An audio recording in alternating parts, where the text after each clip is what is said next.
and welcome to the first episode of Revamped. This is a series I will be doing to show you all my thousands of years worth of experience in the DIY network. Not the DIY network that used to be on TV, but in a sense, the network that there is currently today, the community. Yes, well anyways, let's get right into Revamped. So today guys, you're going to need a couple things for today's project. 2 cardboard boxes, 1 quarter roll of duct tape, and 1 pair of scissors or knives. I'm using scissors today because these scissors happen to be sharp on the inside, and I can use them as a knife if needed to.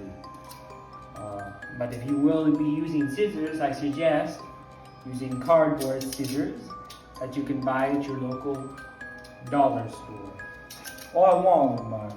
You know, 1,002 years ago, I remember there was this local store in my village, and they had this wonderful blade. It was a serrated blade.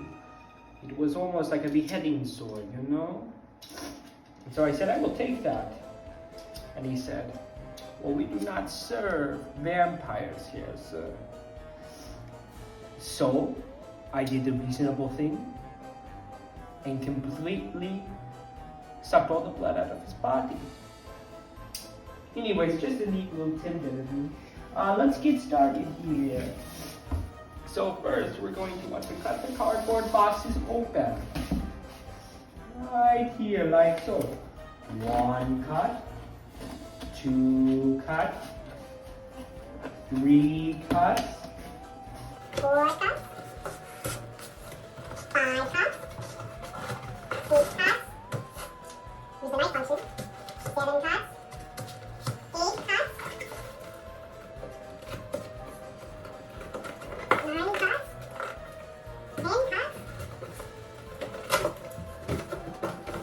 14 cuts, 15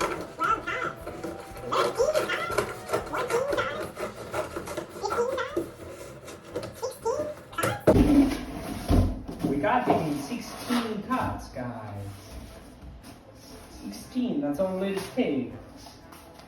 Now, one thing I will mention before we go forward. You see, you want the clear side of the cardboard on the bottom, facing outward. These guys is how you're going to make, this is how you're going to make it so that it looks just brown. It just looks brown like wood. And what you're going to do, other one, for the top. And we're just going to make this, we will not have a base for this cardboard coffin. If you do want a base, you can have it. But you will have to have 3 or 4 cardboard boxes. I'm only using 2 today because where I'm setting this coffin, I will not need a base. So what we're going to do is have the top cut out now. We're going to want 1 more item. I should say, you know what? You can do this with the scissors too. All you have to do is make a shape here and an outline with your scissors so you know where to cut. You keep the triangle flat. You don't have any point on top of the triangle. So I suppose it's not really a triangle. But here you can see, right here, I put it from the sides. You go up at about a 90-degree angle both ways. And you keep the top part completely 180 degrees, completely flat. Now you can add a little bit of curve in there if you feel like you can do that sort of thing. But don't go ahead of your comfort zone. I remember one time in the old village I used to live in, people came up to me and they said, "Draft, what do I do?" I went outside of my comfort zone. I ate a bad radish, you know? And I said, "Well, did you try the local witch doctor?" And they said, "Oh no, Dracula. I heard the local witch doctor, Constantine, that was his name. I heard he is no good." And I said, "You have to go outside of your comfort zone. You have to try a new witch doctor for once. He's very good. He's working on a cure for my vampires." And of course, he never completed that cure. So I suppose he wasn't that great. But what are you going to do, really? That's just how life goes sometimes. Anyways, the bystander that came up to me, she begged me to turn her into a vampire. She said, "I cannot have it there." I said, "I don't really think you want that." I was able to convince her that that's not what she wanted, that I wouldn't do it for her. But I suppose she changed her mind because she came back to me about 3,000 or 4,000 years later and said, "You know what? I changed my mind, and I had one of your associates do it for me." And I said, "What associate?" She said, "The Wolfman of Conju." I said, "Are you kidding me? You turned yourself into a rare wolf. I can't believe you did such a thing, such a foolish thing." I was so mad at her. Out of spite, I dumped a whole bag of fleas onto her skin. She churned right there. And, well, I had some silver around, you know, fancy silverware. Of course, I cannot touch it myself. I had my assistant do it. Well, she's dead now. That's just what happens in life, you know. So anyways, guys, what I'm doing here is cutting the shape of the coffin. You can see it's really starting to come out here. And what I will do is, when I'm done cutting this, I will go up on the edges and trim it so it's more of a sharper and more fine point to it than there is now.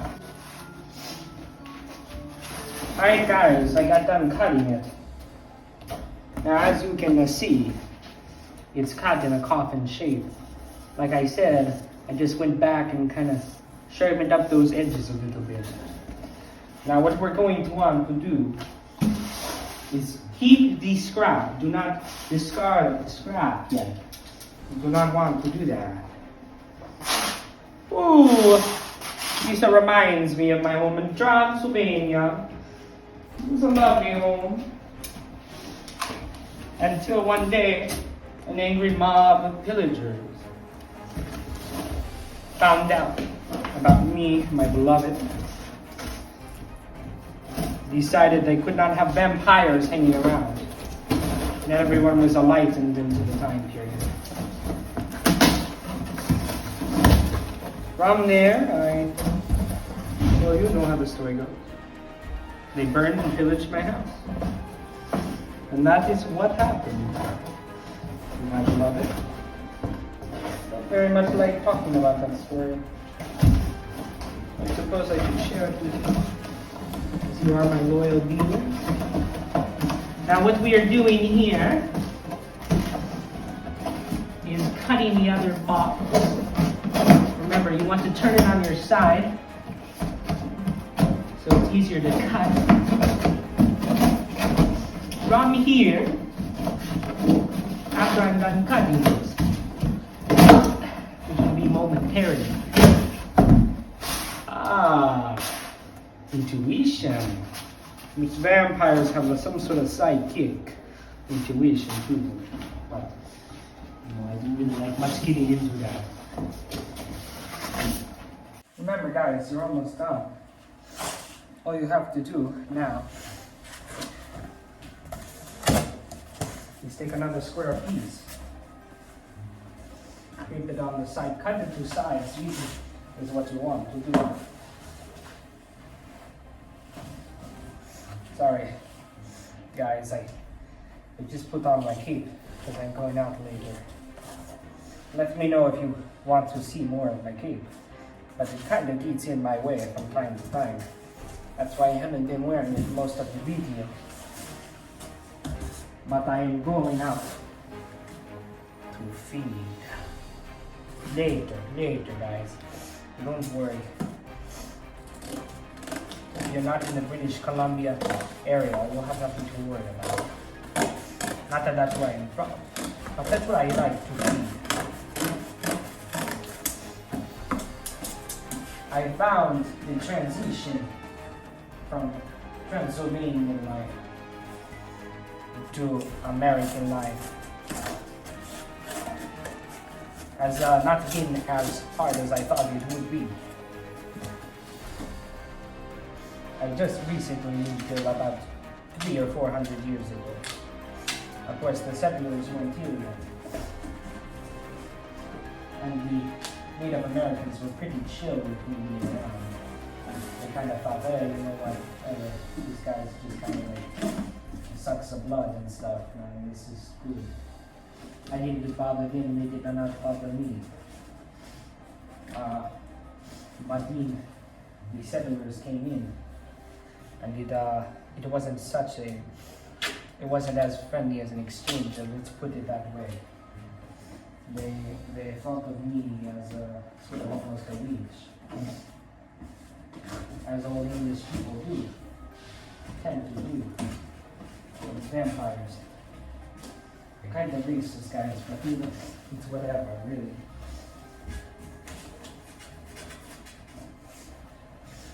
Once this main part is done, you will have a magnificent, beautiful coffin to show.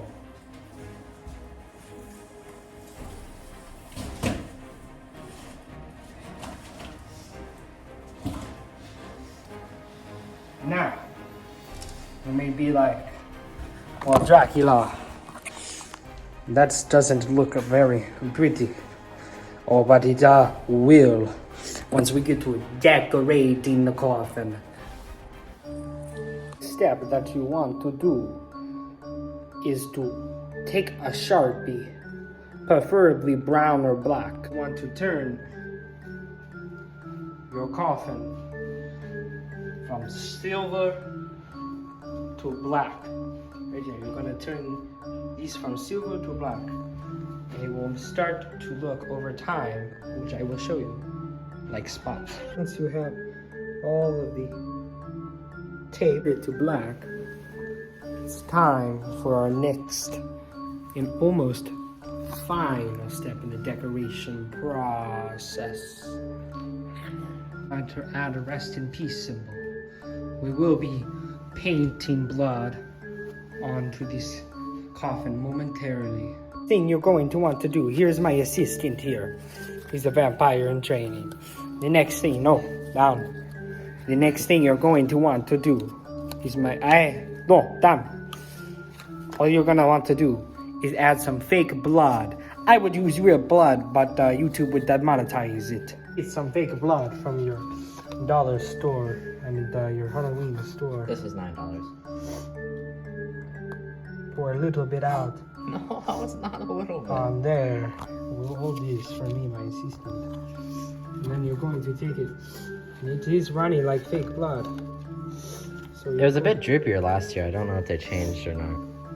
You're going to want to make sure that you don't get it anywhere, because it will stain.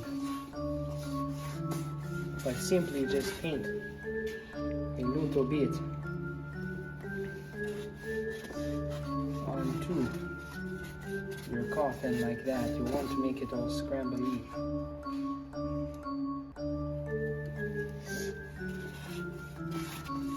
Kind of just around the RIP area. Like something tried to get out. What is this thing that tried to get out? Oh, look at it drip too. Add some drips too.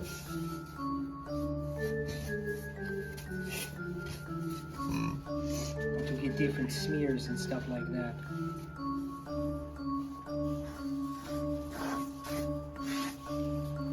What is this that has tried to get out? Just kind of like flick it on there. Flick. Oh, I already got some on the ground. You got a decent bit on the ground. It's okay. It will come out as long as we eat it. Immediately, right away. That's basically about it. Let's try the drop.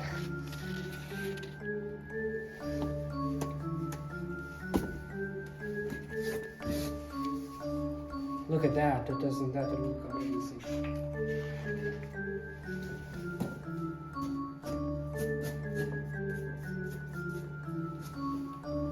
Looks so pretty cool, man. That sound.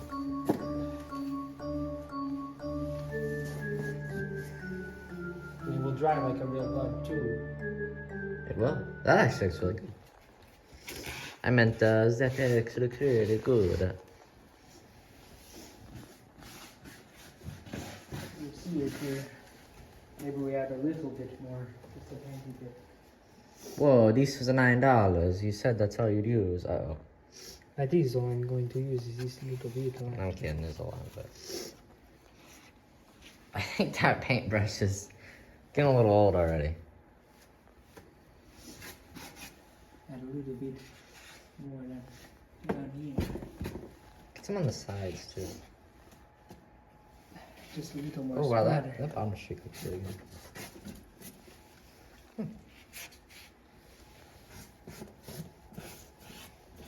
Like something tragic. Now what is these? A bloody mess. That really is that, ladies and gentlemen. And that will be about it. Remember, do not get this fake blood anywhere that you do not want it. Because it will stain and never come out. Oh, it will. So, don't Thank you do for that. watching the video today, guys. Oh!